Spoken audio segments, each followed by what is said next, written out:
Germany's entire defense is subsidized by the American taxpayer. There are thousands upon thousands of American troops in Germany today. Do you think that the American taxpayer is going to stand for that if you get thrown in jail in Germany for posting a mean tweet?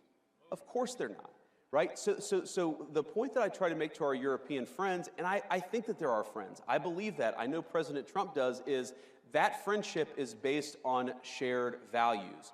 You do not have shared values if you're jailing people for saying we should close down our border. You don't have shared values if you cancel elections because you don't like the result, and that happened in Romania. You do not have shared values if you're so afraid of your own people that you silence them and shut them up. So let's have shared values. Let's defend democracy. Let's have free expression, not just in the United States, but all over the Western world. That is the path to strong alliances in Europe. It's been 365 days since Qatargate exploded. And what have you done? Nothing. Oh, sorry, you've done a lot.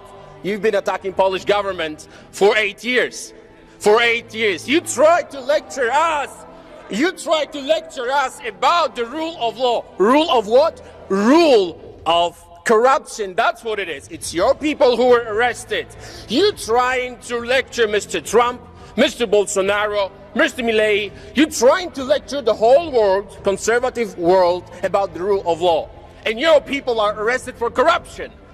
You have no right to lecture us. You have no right to telling us what the democracy is. You have no right to tell me what the rule of law is. That is why I promise we're going to fight your leftism ideology until the final victory. So help me God. The festival of hypocrisy again in the European Parliament. We have this discussion, Madam President and Mr. High Representative, if you have a moment.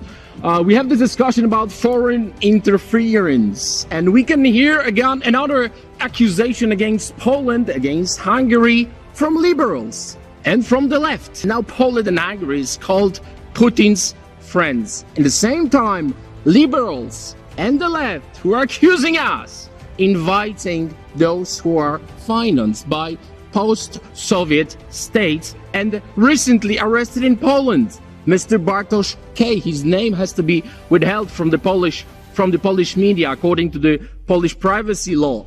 He has been arrested because he was the one who is accused by money laundering, and he was the one who was the representative of Open Dialogue Foundation invited to the European Parliament by liberals. So if we do not want this kind of accusations and discussions, please do not invite people like Mr. K.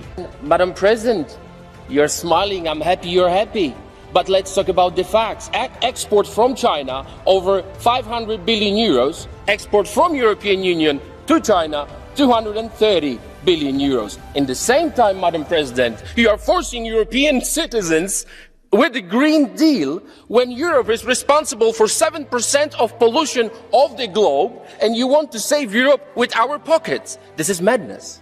And this madness will be stopped after these elections. We're going to make Europe great again. We're going to change the numbers. And your laugh will not change the fact that you are going to lose these elections. You know that, and you know that, Madam President. You know why? Because there is no freedoms you mentioned. We can read in the conclusions that Europe must be safe for European citizens. It's your fault, Madam President, that it's not safe. Illegal migration and your policy, Mr. Weber, German policy, willkommen, is the reason why Europe is not safe. Let's talk about the report about Germany, safety in Germany. 6 million crimes raised, the highest rise in the history of Germany. And you want to continue that?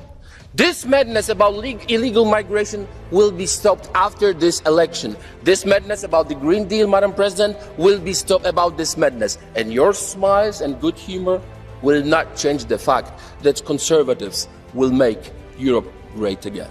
And I'd like to know if you are aware of the greatest threat to our children now. You are. Your sick leftist ideology. Gender transition, so-called sex identification. You are the threat. When I was a kid, I thought that I'm a pirate. Thank God my parents did not let me cut off my arm or poke out my eye. What you're doing, what your promotion and your ideology does to the children is let's cut off your genitals. Now we're gonna pretend that you're a girl. That is why I'm gonna fight your sick leftist ideology. I'm gonna fight for the right of our children. I'm gonna defeat you, and I'm gonna make sure that your sick leftist ideology is gone forever. So help me God.